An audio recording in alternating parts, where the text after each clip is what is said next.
We're going to be talking about a near and dear topic to me, which has to deal with depression and probably anxiety too. Evan, absolutely, yeah. So.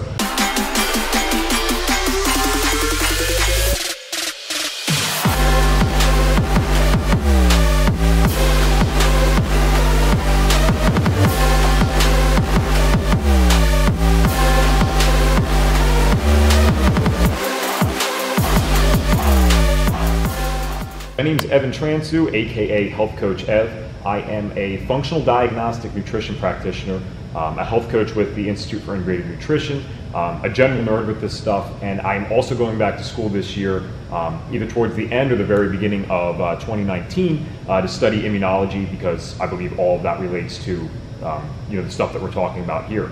So, the brief with my story is at 5 years old, that's when I first start remembering experiencing anxiety, and it could have been before that.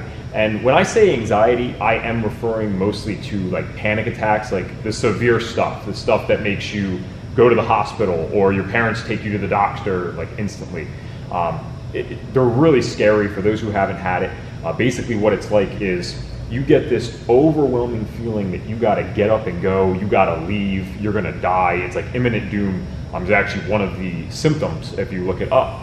And it's a terrifying thing. And even now, if I were to experience that, I would probably be terrified.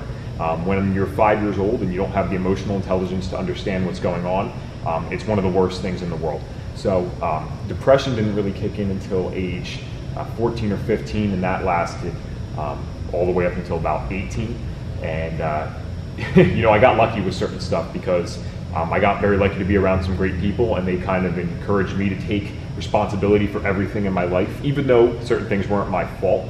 But yeah, that's what I did, and then I was fortunate enough to discover some awesome ways to relieve health issues, because I've also had a whole slew of physical health issues, some that I'm still dealing with, and I found that these really interrelated. So my passion now is sharing this thing with as many people as possible before I check out of here, because I know how real it is for those suffering. So I'd say for you, like when did you realize like you really had to get help for something like this? Like did you have a moment where you were like, yo, I got to see a doctor, or like did you deal with it for a long time without like doing anything about it? You know what I mean? Kind of like because in my mind with depression it was always like I had to like keep a mask on, you know, and it just let it like build and build and build, and then I finally realized like okay, like it was after I tried to kill myself, like I gotta go get help, you know what I mean, or else I'm probably gonna die or something like that. So I don't know if there was like a moment for you where you're like, okay, like I gotta address this. Cool. Yeah. So there's a couple. So I got to admit, everything was very forced for the most part, and what I mean is, I didn't know any better, so I tried to fight this all by myself. I thought I was crazy. I thought I was weird. I had weird thoughts, because of this anxiety, mental health issues stuff. So I didn't like sharing this with people. It was impossible as a kid to avoid, showing my parents and family even the extreme anxiety when that was coming on. I mean, you can't hide that. But I'd say the moment that I really, really, really knew something was terribly wrong, because I'd already been dealing with it for a little bit before. I was about 17, and this was in the height of the depression, substance abuse. My grades are awful. My relationships with everyone in my life is destroyed. It was my own fault, but it doesn't help the situation. And I was driving in my car, and I was driving to school, and the speed limit there is like 55 miles per hour on the highway. And I thought about it for the first time. I was like, you know what? If I just go 70 miles per hour on this road, and I turn the wheel a little too far left or a little too far right when no one's coming my way, I wouldn't hurt anyone, no one else would know that it was suicide, and thus no one would have to feel the burden of knowing that their grandson or their son or their friend or their nephew or their cousin or whoever took their life. And unfortunately I still didn't do anything after that, but that's kind of when those thoughts started happening, and that's scary stuff because you realize something's wrong but you don't know what to do. Then if you don't mind, there was another kind of defining moment, and this is when I actually did do stuff. So for those of you guys who don't know, you might know my story if you're following this. Me and Joey have some overlapping friends, but I got kicked out of school 17 days into my senior year. And again, this is something I take responsibility for, but I also have to be wise enough to realize if I never had mental health issues, this never would have happened.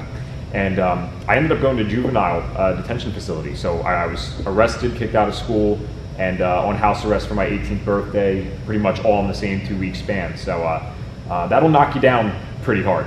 And it was the first time I reflected on my life, and I was just like, holy crap, man, like mom and dad can't get me out of this one. Mm-hmm. Like, you know, I don't have a high school diploma.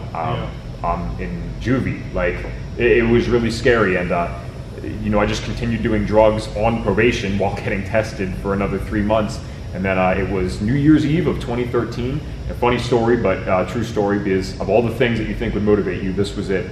I went out that night because everyone thought I was doing good and I was hiding a lot of this stuff. And the probation officer even said I could go out on New Year's Eve. And I drank and I got, you know, pissed drunk. And my girlfriend at the time got pissed drunk too.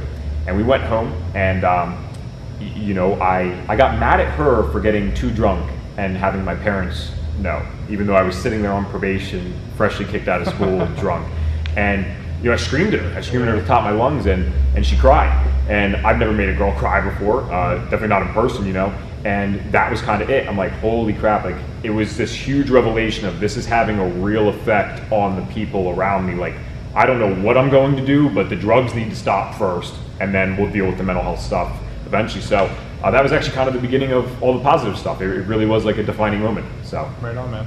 I remember too, like when I was going through stuff, I always felt like, cause I was just relating to your driving the car moment for me, but it was like I always felt like the world would be better if I wasn't in it. You know what I mean? Like that's like the mindset I had, and I was like, if I'm not here, like it'll just make everything else better for everybody else. And it wasn't like, but then in the back of my mind, I knew how much I probably would have hurt people, you know, if you did do that. But so after the whole thing with making a girl cry, because you're a horrible person for making it. No, I'm just kidding. That is awful though. Like when you make a girl cry, it's like you can be so mad, and then they start crying. You're like, oh my god, like what'd I do? I was like, she didn't deserve it. I'm sitting there on probation. I'm lucky she's with me, you know. Yeah, it's like when you kick the dog. Like the dog's just sitting there, and you're pissed off, and you come home, and you're just like, screw you, dog.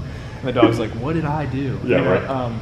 So like, what were the first steps for you that started leading? You were saying like it was change for like the positive. So like, what did you do? How'd you go about it? You know, give us the details. So that month November of that year, I was kind of forced to get my GED. I really didn't have an option. The probation officers weren't having no school.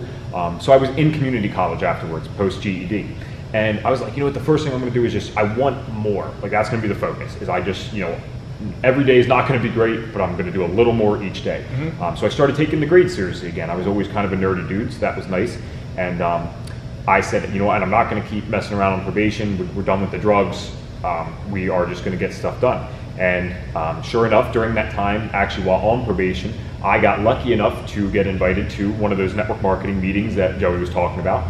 And it wouldn't be till a little longer that I met Joey personally, but I did meet some awesome people, mostly his friends, go figure. And that was like the foundation, like getting around good people first. Guys, I promise you that can get you through anything.